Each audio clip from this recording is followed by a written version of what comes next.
Dimanche 3 octobre. Un agneau sans défaut. Exode 12, verset 5. Christ, un agneau sans défaut et sans tache. 1 Pierre 1, verset 19. L'agneau sans défaut et sans tache.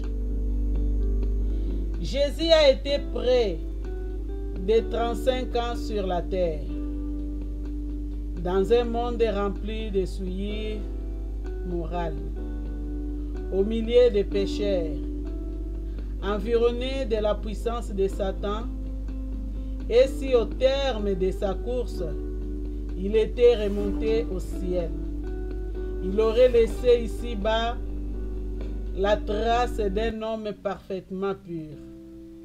Si le Seigneur Jésus avait eu en lui la moindre impureté, il n'aurait pu s'offrir pour nous.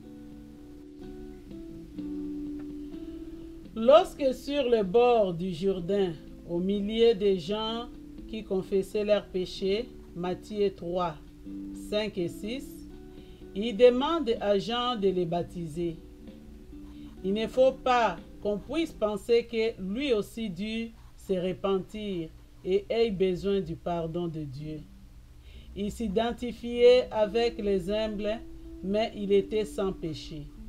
C'est pourquoi aussitôt les cieux s'ouvrent et la voix du Père proclame « Celui-ci est mon Fils bien-aimé, en qui je trouve mon plaisir ».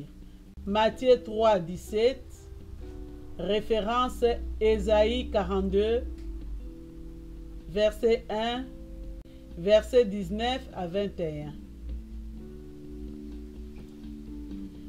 C'est seulement après avoir vécu ici-bas comme homme devant Dieu, d'une manière parfaite, que le Seigneur Jésus-Christ est allé à la croix.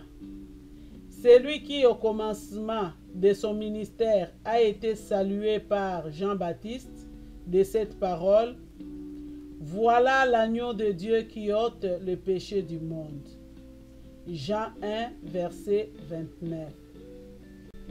Doit être trouvé à l'heure du sacrifice sans défaut et sans tache. Exode 12, verset 5. 1 Pierre 1, verset 19.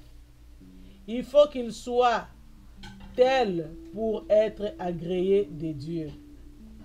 Gloire à l'agneau de Dieu, force, honneur et puissance à l'homme de douleur, qui mourut sur la croix pour notre délivrance.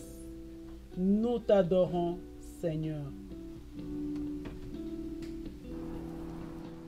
Crois dans tes